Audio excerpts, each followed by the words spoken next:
Baik, tidak berlama-lama lagi kita berikan untuk memaksimalkan waktu yang ada, kita berikan kesempatan kepada Ustadz kita untuk materi pengantarnya. Pak alaihi an yatafaddal mashkura. Silakan Ustadz. Baik, bismillahirrahmanirrahim. Alhamdulillah wassalatu wassalamu ala Rasulillah wa ala alihi wa sahbihi wa man walah wa la haula wa la quwata illa billah. Amma ba'd. Para ikhwan dan akhwat yang dirahmati Allah Subhanahu wa taala, syukur alhamdulillah kita panjatkan kehadirat Allah. Salawat dan salam semoga tercurahkan kepada baginda Rasulullah Muhammad sallallahu alaihi wasallam. Materi kita pada kesempatan konsultasi syariah malam hari ini mungkin sedikit agak berbeda. eh Mudah-mudahan memantik dan memancing eh, keinginan kita untuk mendengarkan kajian pembuka atau materi pengantar ini. Karena Anda bukan seorang sahabat Nabi Shallallahu Alaihi Wasallam dan kita semua memiliki status yang sama. Ini adalah sebuah keutamaan yang Allah berikan kepada orang-orang yang telah dilihat dan diketahui secara langsung, diperiksa secara langsung oleh Allah Subhanahu wa taala dari seluruh umat manusia. Di dalam perkataan Ibnu Mas'ud, beliau mengatakan sesungguhnya Allah Subhanahu wa taala telah melihat kepada seluruh hati umat manusia dan Allah Subhanahu wa taala mendapati bahwa hati yang paling suci adalah hati Nabi kita Muhammad sallallahu alaihi wasallam. Oleh karenanya Allah Subhanahu wa taala memilih Rasulullah sallallahu alaihi wasallam sebagai orang yang menerima wahyu dan risalah yang paling terakhir. Kemudian kata Ibnu Mas'ud, setelah itu Allah Subhanahu wa taala melihat kepada eh, manusia yang lainnya, maka didapati bahwasanya para sahabat Nabi Shallallahu alaihi wasallam adalah orang yang paling tulus hatinya, sehingga Allah Subhanahu wa taala memilih para sahabat sebagai orang-orang yang menemani Rasulullah Shallallahu Alaihi Wasallam. Tentu ini adalah pilihan yang Allah berikan dan apabila Allah Subhanahu Wa Taala telah memilih kemuliaan kepada salah satu di antara ciptaan-ciptaan Allah Subhanahu Wa Taala, maka tidak ada kesempatan bagi siapapun juga melainkan hanya menerima apa yang Allah Subhanahu Wa Taala tetapkan tersebut. Allah mengatakan dalam Al-Quran, wa rabbuka yakhluqu ma yasha wa yakhtar ma kana lahum khiyarah. Jadi Allah SWT menciptakan apapun yang diinginkan dan Allah SWT memberikan pilihan-pilihan kepada siapapun yang diinginkan oleh Allah Subhanahu wa taala, maka orang-orang beriman tidak memiliki pilihan. Para hadirin yang dirahmati Allah Subhanahu wa taala.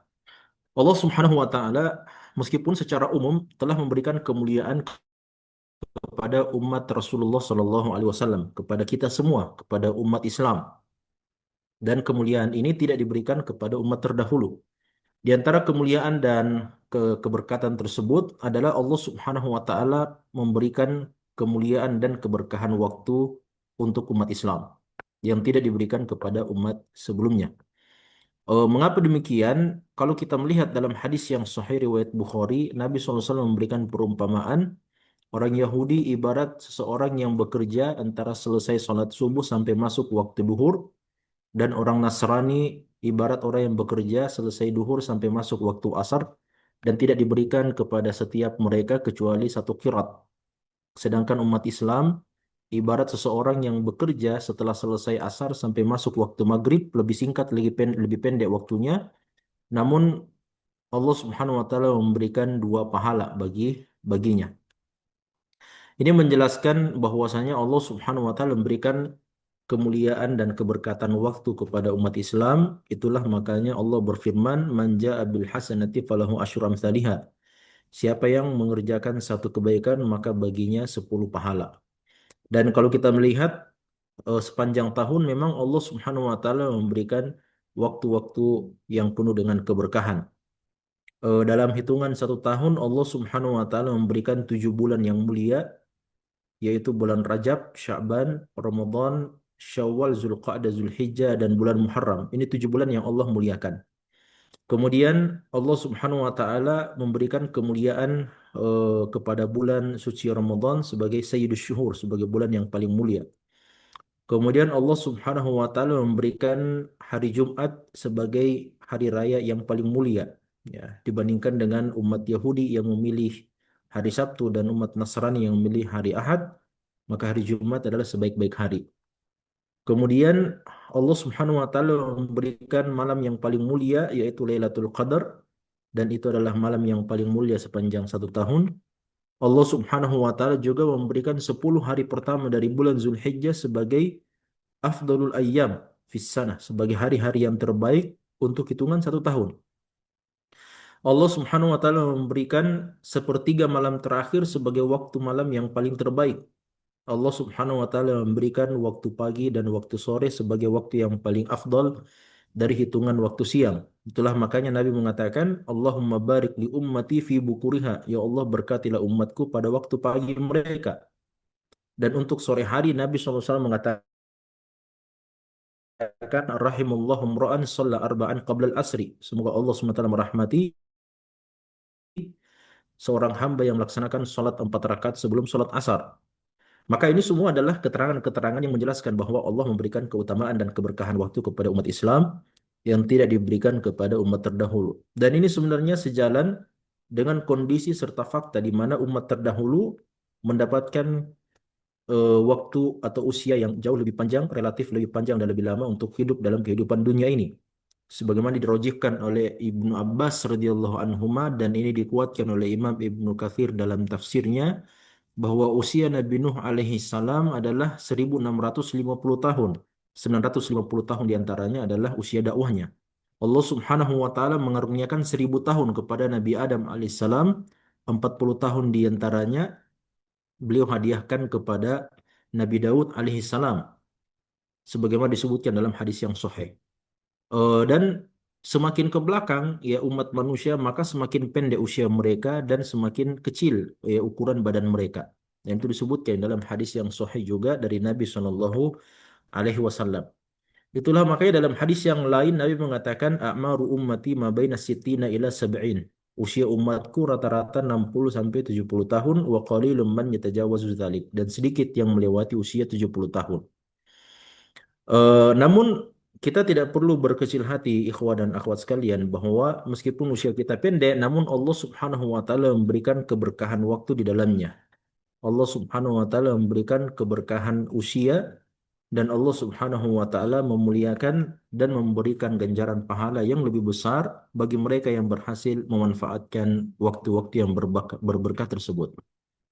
Hanya saja meskipun fasilitas keberkahan waktu yang telah Allah SWT karuniakan kepada kita, kita mesti menyadari bahwa seperti yang tadi kita sampaikan di awal, bahwa kita ini bukan sahabat Nabi Shallallahu Alaihi Wasallam. Kita ini bukan seperti Abu Bakar As-Siddiq radhiyallahu taala anhu, yang keikhlasan dan ketulusan niatnya benar-benar teruji di jalan Allah Subhanahu wa taala.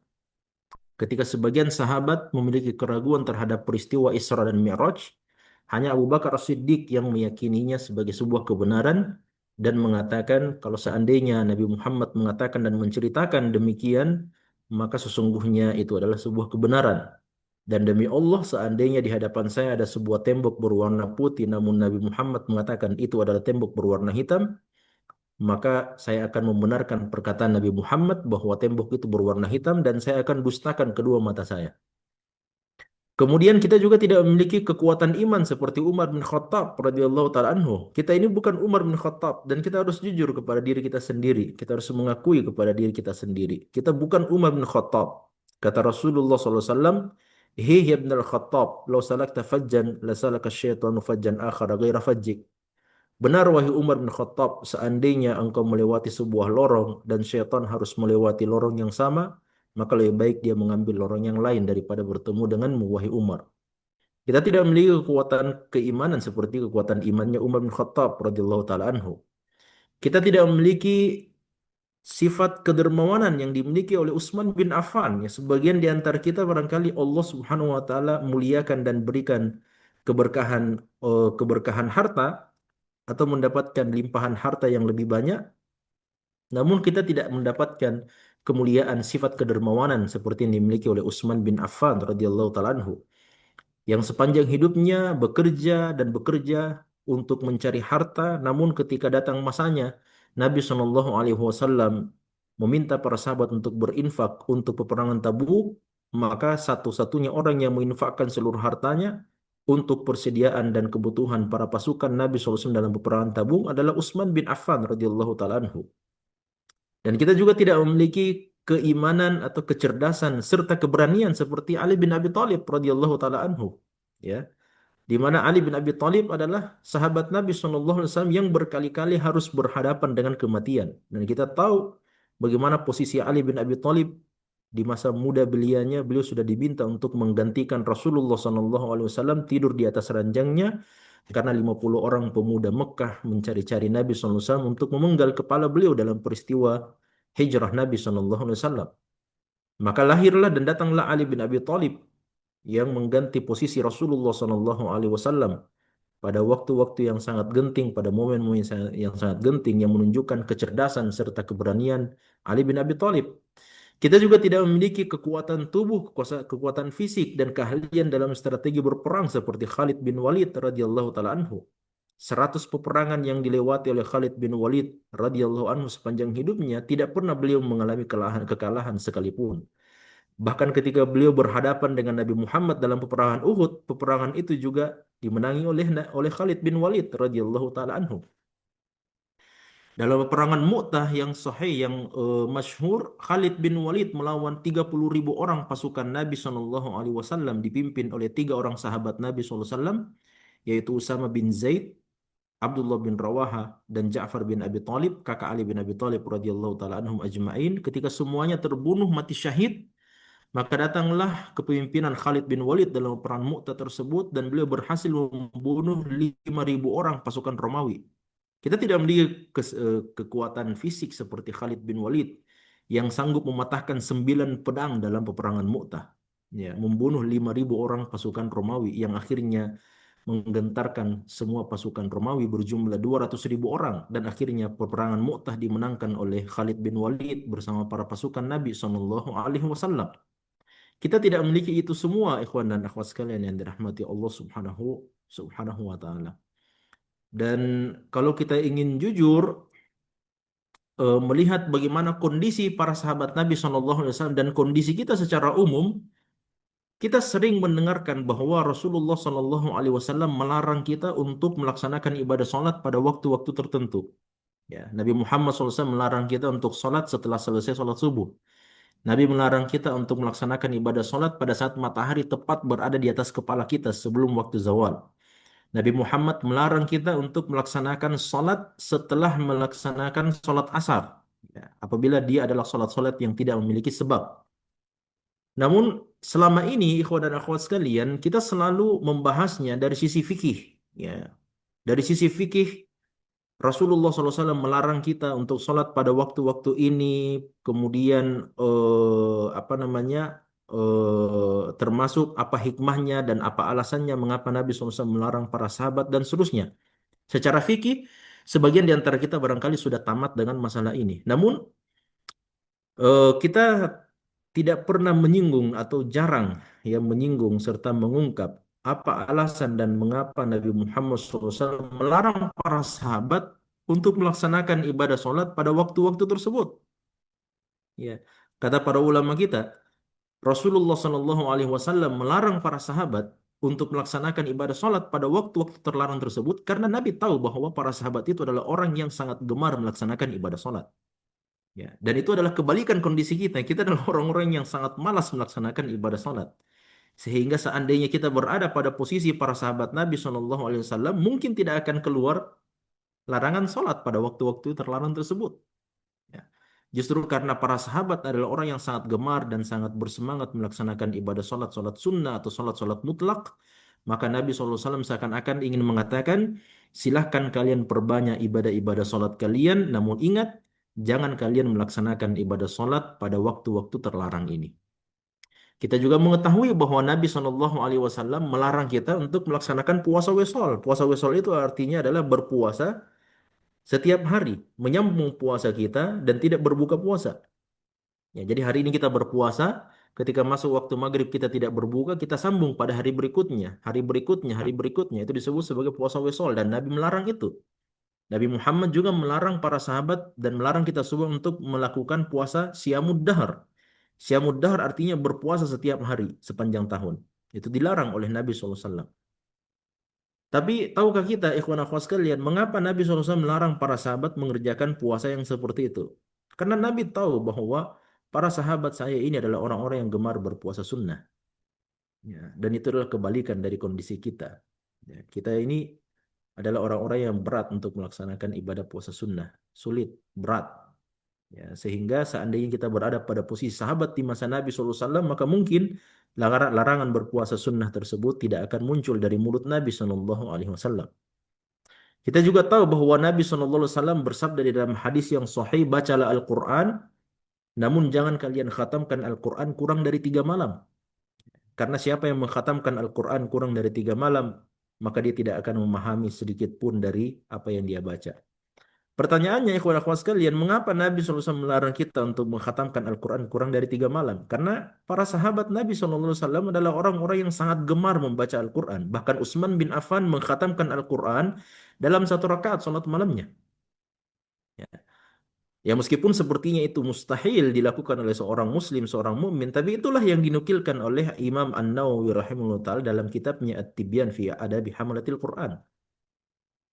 Dan kita juga tahu bagaimana para ulama terdahulu mampu mengkhatamkan Al-Quran di dalam salat malam mereka, ya, di dalam rakaat-rakaat mereka dan seterusnya. Oleh karenanya, karena kita-kita semua ini adalah bukanlah para sahabat Nabi SAW, sehingga rasa-rasanya begitu mubazir ketika Allah Subhanahu wa taala mengaruniakan keberkahan waktu lantas kita gagal memanfaatkannya, ikhwan dan akhwat sekalian. Kita tidak memiliki kekuatan motivasi seperti yang dimiliki oleh para sahabat Nabi SAW yang melihat ayat-ayat Al-Quran turun kepada Nabi sampai sampai salah seorang sahabat Nabi SAW hampir patah kedua kakinya karena kedua kaki Nabi SAW sedang disandarkan di atas kaki sahabat tersebut. Maka sang sahabat mengatakan dan dia meriwayatkan bahwa ketika saya duduk bersama Nabi SAW, kaki saya tepat berada di bawah kedua kaki Nabi SAW. Tiba-tiba saja kaki Rasulullah SAW terasa begitu berat, hampir mematahkan kedua kaki saya. Ketika ditanyakan kepada Nabi SAW, ya Rasulullah, apa yang terjadi? Mengapa kedua kaki Anda begitu berat rasanya? Maka Nabi SAW mengatakan, sesungguhnya baru saja telah diturunkan ayat Al-Quran kepada saya. Itu yang dirasakan oleh para sahabat. Itu yang dilihat oleh para sahabat Nabi SAW. Sampai Umar bin Khattab mengatakan, demi Allah tidak ada satu ayat yang turun kepada Nabi SAW, melainkan saya tahu kepada siapa ayat itu diturunkan, berbicara tentang siapa ayat itu diturunkan, di mana ayat itu diturunkan, dan dalam kondisi apa Nabi Muhammad SAW ketika ayat itu diturunkan. Nah, inilah orang-orang yang melihat Al-Quran turun. Dan kita tidak memiliki itu semua, ikhwan akhwat sekalian. Hanya satu yang kita miliki, dan itu juga dimiliki oleh para sahabat Nabi SAW. Apa yang kita miliki dan dimiliki oleh para sahabat Nabi adalah keutamaan ilmu pengetahuan. Dan itulah yang harus kita maksimalkan. Kita tidak punya ketulusan dan keikhlasan sebagaimana keikhlasan dan ketulusan Abu Bakar As-Siddiq. Kita tidak punya kekuatan iman seperti kekuatan iman Umar bin Khattab. Kita tidak memiliki kedermawanan seperti kedermawanan Utsman bin Affan, kecerdasan dan keberanian seperti Ali bin Abi Thalib dan seterusnya.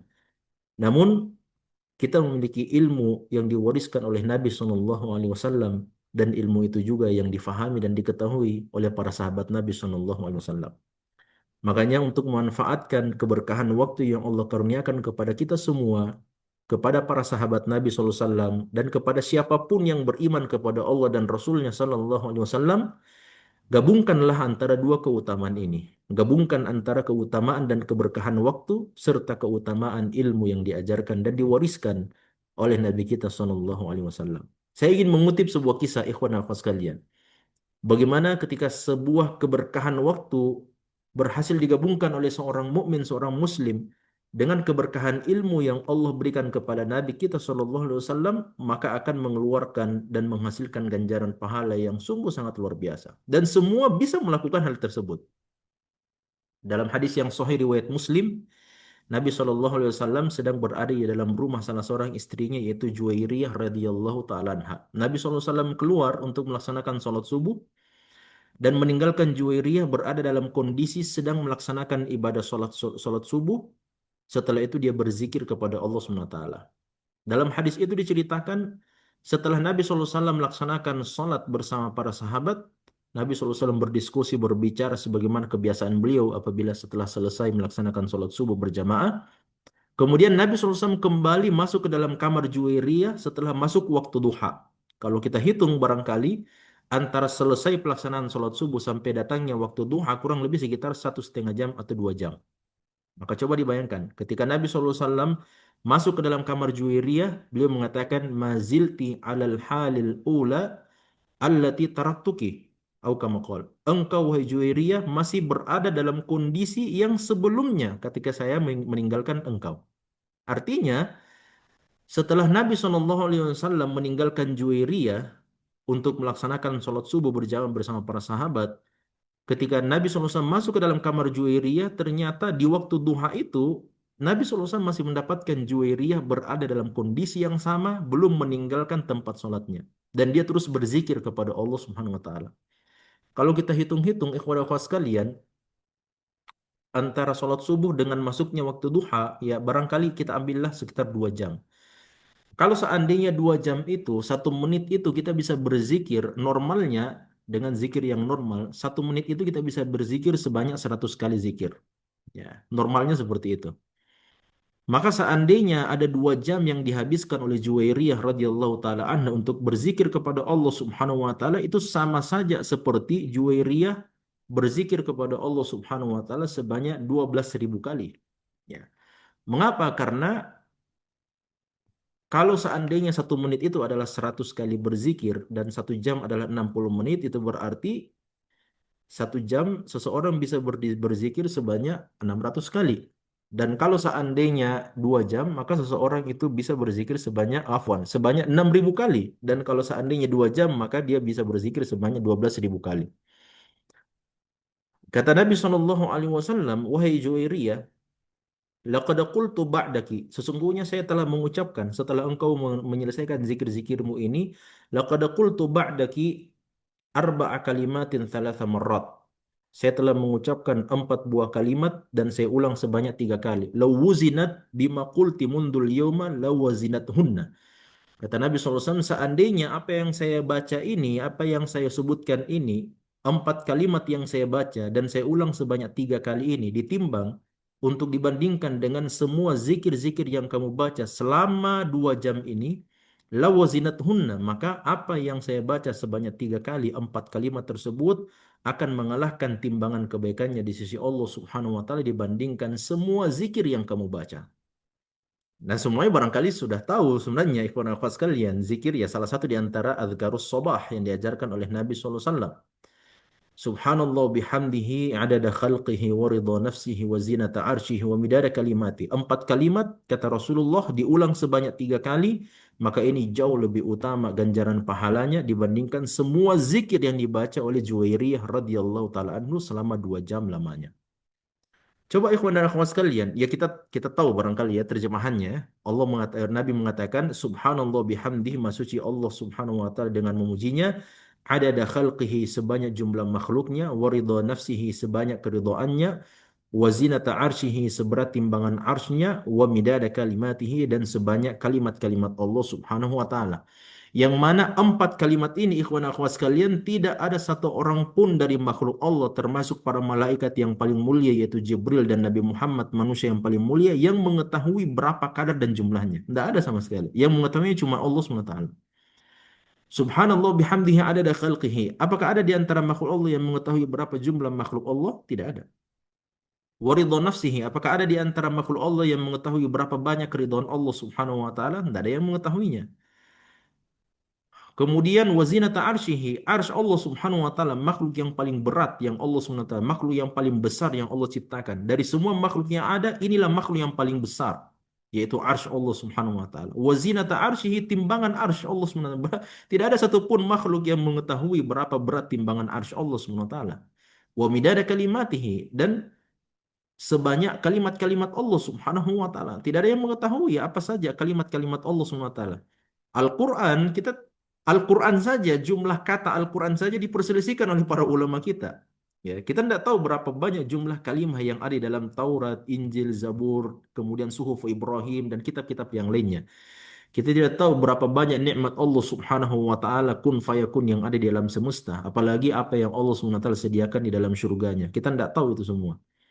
Dan Nabi Muhammad SAW diajarkan oleh Allah Subhanahu wa taala dengan ilmu ini memuji dan mensucikan Allah Subhanahu wa taala sebanyak apa yang kita tidak ketahui. Ya. Ikhwan akhwat sekalian, ilmu yang seperti ini tidak akan mungkin diucapkan oleh siapapun kecuali oleh seorang nabi dan rasul. Ya, tidak akan mungkin, tidak bisa ikhwan akhwat sekalian kita tiba-tiba datang mengucapkan zikir, puji-pujian, tiba-tiba kita mengucapkan puji-pujian yang lebih hebat dari apa yang diajarkan oleh Nabi SAW. Tidak bisa. Ya. Tidak akan mungkin. Tidak akan mungkin seseorang muslim atau seorang mukmin datang mendatangkan sebuah zikir yang lebih hebat dari apa yang diajarkan oleh Nabi SAW.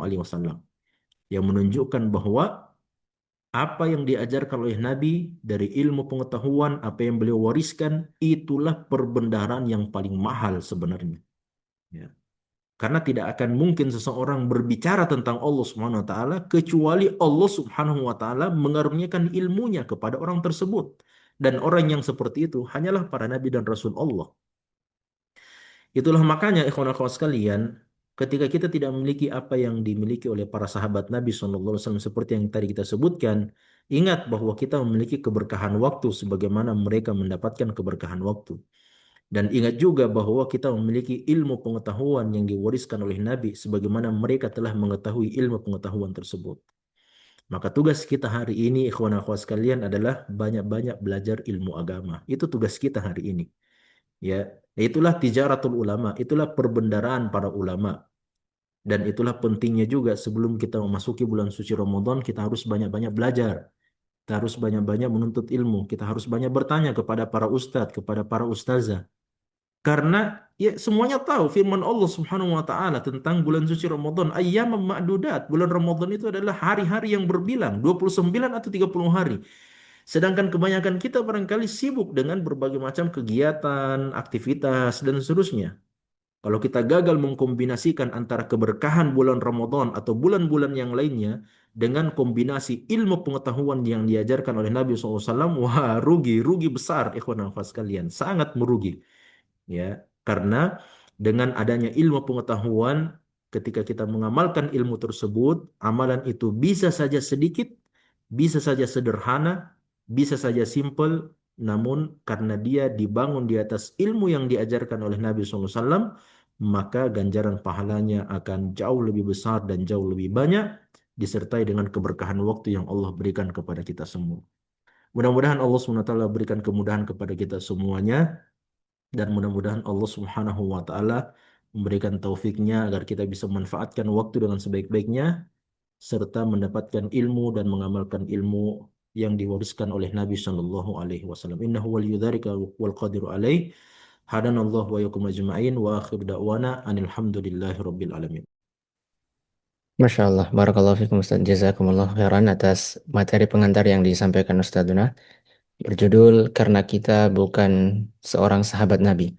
Ternyata ada pesan yang sangat penting bahwa kita ingin berlomba dalam kebaikan. Ada kebaikan yang tidak bisa kita dapatkan sebagaimana kebaikan dari para sahabat, tapi kebaikan itu bisa setidaknya kita dekati dengan keberkahan waktu yang Allah berikan kepada kita umat muslim dan juga keberkahan ilmu yang ada yang bisa kita capai di zaman kita hari ini. Baik, hadirin sekalian, pemirsa konsultasi syariah Dewan Syariah Wahda Islamiyah dimanapun Anda berada, kita akan memasuki sesi tanya jawab dan kami persilahkan kepada pemirsa yang ingin menyampaikan pertanyaan, bisa dituliskan di kolom Q&A, kolom pertanyaan Zoom, atau di kolom chat Zoom langsung untuk menuliskan pertanyaannya dan akan kami baca. Tapi sebelum itu kami persilahkan kepada pemirsa yang ingin menyampaikan pertanyaannya secara langsung untuk bisa raise hand dan kami persilahkan untuk menyampaikan pertanyaan sebelum kami membacakan pertanyaan-pertanyaan yang masuk. Silakan.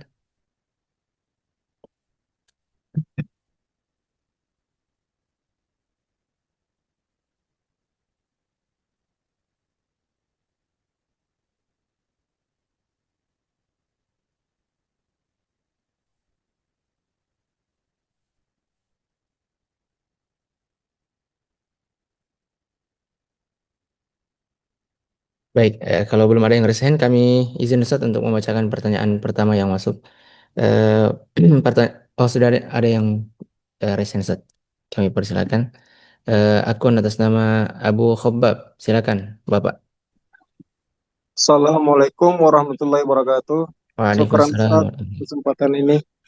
Kami mau bertanya Ustaz, bagaimana cara menjaga kebaikan-kebaikan kita telah lakukan itu agar tidak terhapus begitu saja Ustaz.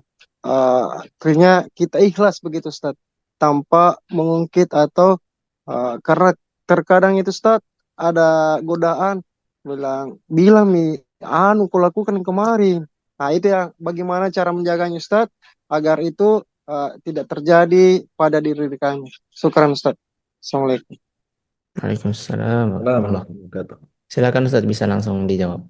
Ya, caranya sebenarnya adalah melakukan kebaikan setelah itu lupakan kebaikannya. Jangan diingat-ingat lagi. Dan itu yang disebutkan sering disebutkan oleh para ulama kita di antara cara untuk melakukan tazkiyatun nafs khususnya untuk amalan-amalan kebaikan yang dikerjakan adalah selalulah melupakan kebaikan dan selalu ingat dosa-dosa kita. Sedangkan ketika kita berbicara tentang tentang manusia atau tentang orang yang lain, maka selalulah ingat kebaikan-kebaikannya dan lupakan dosa-dosanya. Ya, kebalikannya ya. Ya, kebalikannya.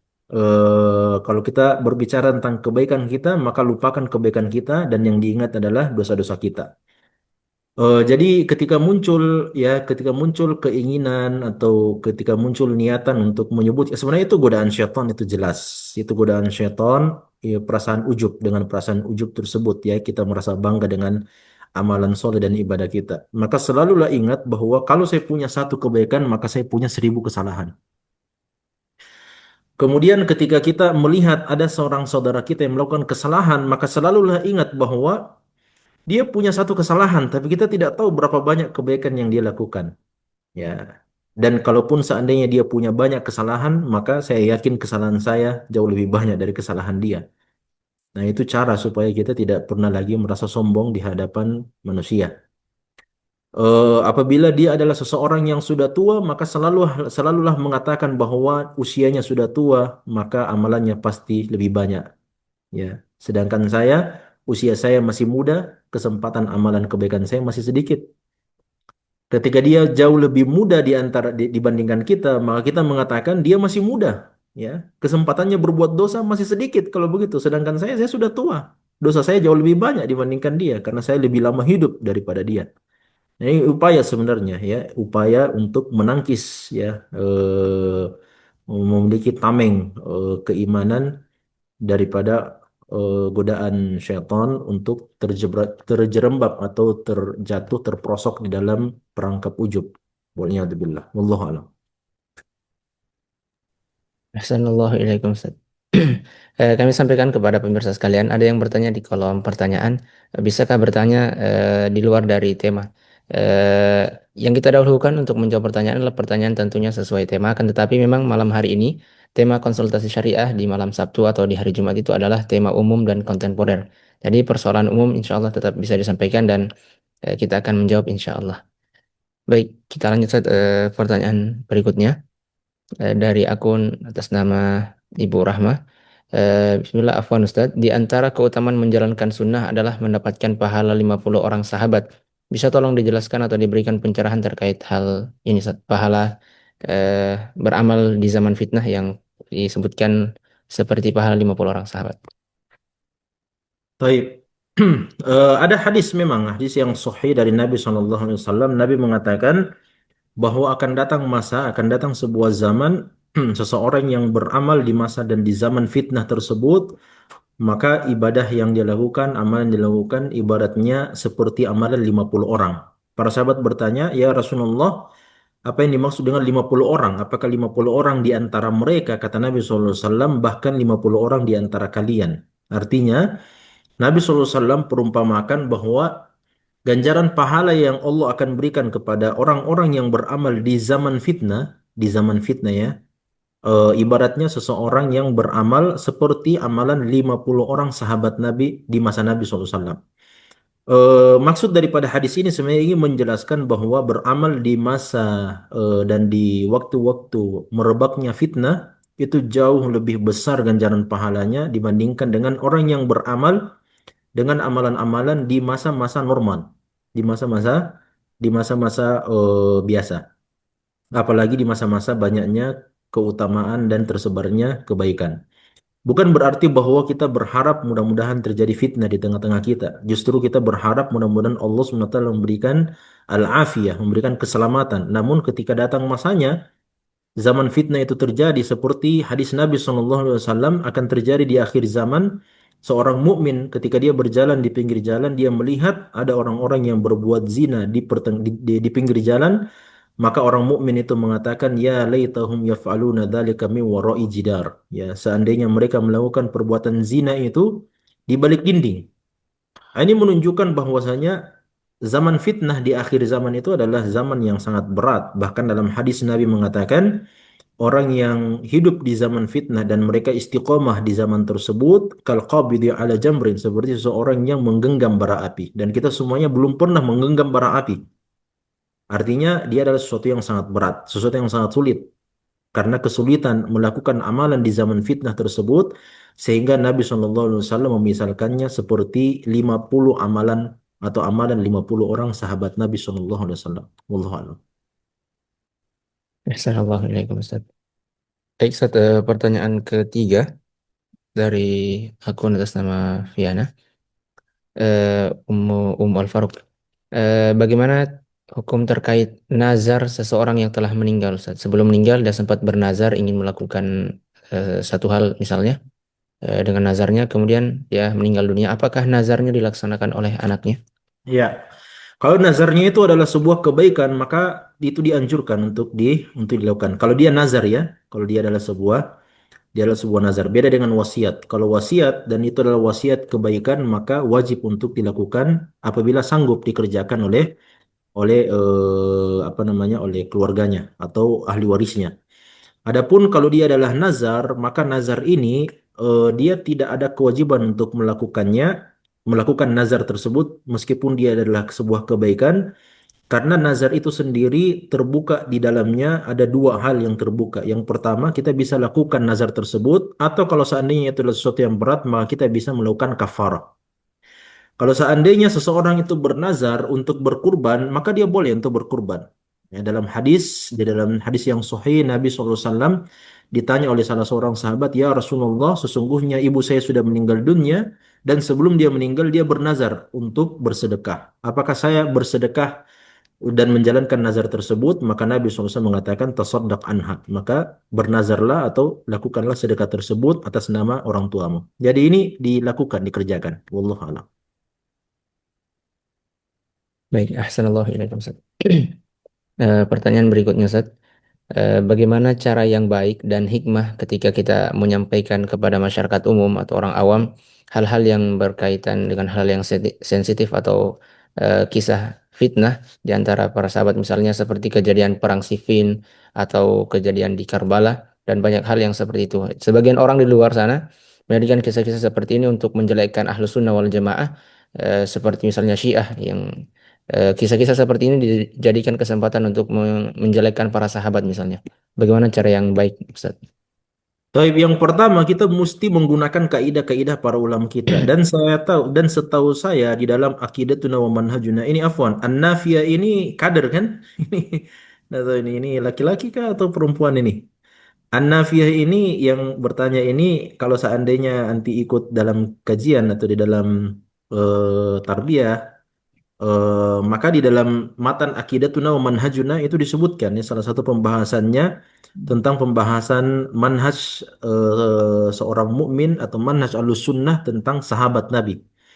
Di antara poin tersebut yang disebutkan oleh para ulama kita adalah adamul khawdi fi ma jara bainas sahabah. Ya, jadi tidak apa namanya tidak mengungkit-ungkit atau tidak, bukan mengungkit-ungkit, tidak apa namanya eh, tidak terlalu mendalami apa yang terjadi di antara para sahabat Nabi Shallallahu Alaihi Wasallam, Karena sesungguhnya apa yang terjadi di antara mereka itu disebabkan karena fitnah. Dan ini juga sudah disebutkan oleh Nabi Shallallahu Alaihi Wasallam dalam hadis yang sahih. Nabi mengatakan, sesungguhnya Allah Subhanahu Wa Taala akan memperbaiki dua kelompok Muslim dengan mewahi Husain, dengan mewahi Al Hasan. Itu kan sebenarnya kelompok kelompok Ali dan Muawiyah sebenarnya kan itu kelompok Ali dan Muawiyah, bahwa ketika terbunuhnya Ali bin Abi Thalib radhiyallahu taala anhu, naiklah pemerintahan Khalifah Al Hasan. Kemudian Al Hasan mundur dari kepemimpinan khilafahnya dan memberikan kepemimpinan khilafah kepada Muawiyah, yang dengannya perseteruan antara Ali bin Abi Thalib dan kubu Ali bin Abi Thalib dan kubu Muawiyah akhirnya sedikit lebih mereda. Namun karena kita tahu Khawarij ya termasuk juga orang-orang yang suka membakar membakar api di dalam sekam, memanfaatkan kondisi-kondisi tidak stabilnya pemerintahan Islam sehingga terjadilah fitnah. Jadi yang kita sampaikan adalah sebagaimana yang dijelaskan oleh para ulama kita,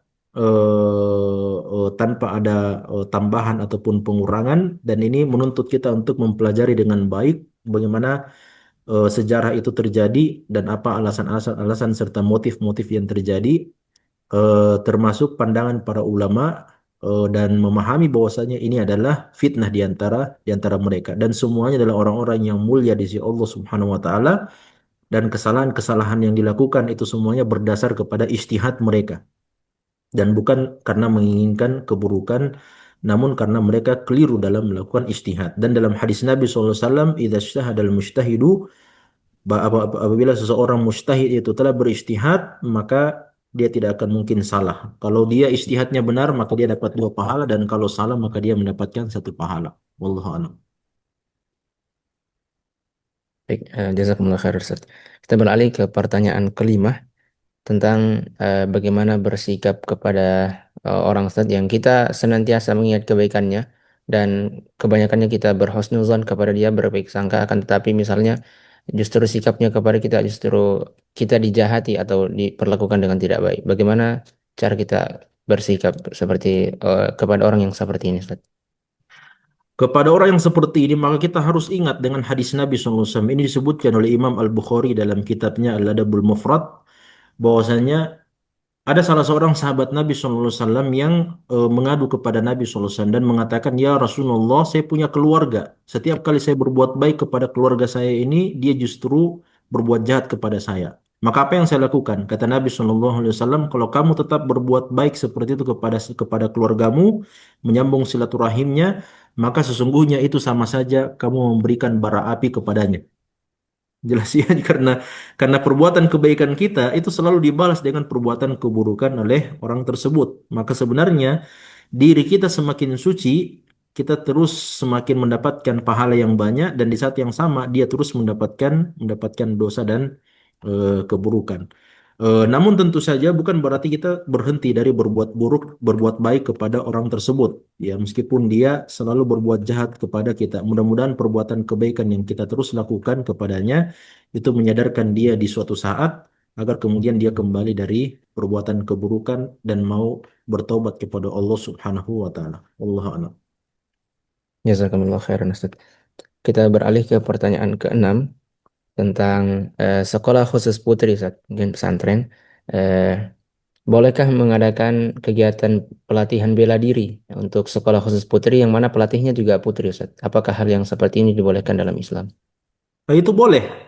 Itu boleh karena sebagian di antara sahabat-sahabat Nabi Shallallahu Alaihi Wasallam juga memiliki apa namanya juga ikut di dalam peperangan sebenarnya, meskipun di dalam riwayat disebutkan bahwa keikutsertaan seorang wanita atau sahabiah dari kalangan wanita dalam peperangan-peperangan Nabi SAW tujuannya adalah untuk apa namanya memberikan pengobatan bagi sahabat-sahabat Nabi yang terluka. Namun di dalam sebuah riwayat eh, ada salah seorang sahabiah yang ketika terjadi peperangan Khandaq, wanita tersebut dikepung di dalam rumahnya, di dalam kemahnya, oleh orang-orang Yahudi, dan akhirnya dia berhasil membunuh 9 orang Yahudi dengan menjatuhkan dengan menjatuhkan apa namanya tiang tiang penyangga kemah tersebut, ya batang pohon kurma itu yang dia jatuhkan dan menimpa 9 orang Yahudi tersebut, Yahudi Bani Quraidah, dan akhirnya mereka semuanya mati. Nah, ini tidak mungkin dilakukan oleh seorang sahabat ya, kecuali dia punya kekuatan dan dia memiliki kemampuan untuk menggerakkan atau menjatuhkan batang batang pohon kurma tersebut. Maka ini boleh tentu saja ya, tujuannya adalah untuk bela diri dan seterusnya, untuk melindungi diri. Namun perlu diingat bahwa pintu yang seperti ini tentu saja kita harus menjaga dengan sebaik-baiknya agar kemudian tidak bermudah-mudahan di dalamnya. Ketika terbuka sebuah pintu sebuah amalan yang seperti ini, umumnya di mana seseorang wanita itu bisa saja tersingkap auratnya dan sebagainya, maka ini tentu saja harus lebih berhati-hati di dalamnya. Wallahu a'lam. Jazakumullah khairan Ustaz. Baik Ustaz, pertanyaan ke-7 dari akun atas nama hamba Allah. Apakah boleh Ustaz dan bagaimana hukumnya ketika seorang anak wanita ingin menikah tetapi ingin walinya selain dari ayah kandungnya dengan alasan ada perlakuan yang tidak baik dari ayah kandungnya. Ayah kandung melecehkan anaknya sehingga dia merasa ingin wali pernikahannya bukan dari ayah kandungnya. Apakah boleh selain ayah kandung Ustaz? Mohon penjelasannya. Tapi persoalan wali itu adalah hak mutlak dari seorang bapak, seorang ayah. Ya, seburuk apapun sikap dan sifat seorang bapak, maka hak perwalian itu tetap menjadi milik milik bapak atau milik ayah. Sehingga seorang anak tidak memiliki hak sebenarnya untuk memindahkan hak perwalian itu, kecuali apabila sang bapak sendiri yang memberikan hak perwaliannya. Jadi anak itu tidak bisa memindahkan dan mengatakan ya tidak usah ayah yang menikahkan atau tidak usah bapak yang menikahkan saya, ya cukup kakak saja yang menikah atau paman, itu tidak bisa, karena itu adalah hak mutlak seorang ayah yang Allah SWT berikan kepadanya. Wallahu a'lam. Baik, Ustaz. Pertanyaan ke-8. Eh, apakah kelak di akhirat, insya Allah kalau masuk surga, Ustaz, kelak kita akan mengenal para sahabat dan bertemu dengan mereka, Ustaz? Apakah kita mengenal mereka? Taib, ini pentingnya makanya kita membaca sirah dan sejarah para sahabat Nabi Shallallahu Alaihi Alaihi Wasallam, dan itu selalu diwasiatkan oleh para ulama kita. Ya, kita jarang membaca, sering kita membaca sirah Nabi SAW, tapi jarang-jarang kita membaca sirah para sahabat. Bagaimana sifat-sifat mereka, bagaimana ciri-ciri mereka, itu disebutkan juga oleh oleh para ulama kita. Seperti Umar bin Khattab. Umar bin Khattab itu adalah atau Abu Bakar, dalam riwayat hadis-hadis Nabi SAW itu disebutkan Abu Bakar itu adalah orangnya kurus, ya, orangnya kurus sampai sarungnya itu selalu melorot. Kemudian Umar bin Khattab itu disebutkan orang yang tinggi besar. Ya, makanya para ulama menyebutkan bahwa kalau kita melihat dari kejauhan Umar bin Khattab dikelilingi oleh para sahabat Nabi SAW, maka seakan-akan kita akan mengatakan bahwa Umar bin Khattab sedang berada di atas unta, sedangkan yang lain, sahabat yang lain berdiri di atas tanah. Nah, itu saking tinggi besarnya Umar bin Khattab radhiyallahu taala anhu. Termasuk di antara ciri Umar bin Khattab bahwa di usia tuanya Umar bin Khattab itu botak. Ya, seperti bapak profesor ya. Tahu bapak profesor semua kan? Rambutnya ada di samping sini kan? Kemudian botak di depan sini, di depan sampai belakang. Namanya asla. Jadi Umar seperti itu, ya, karena banyak berpikir dan seterusnya.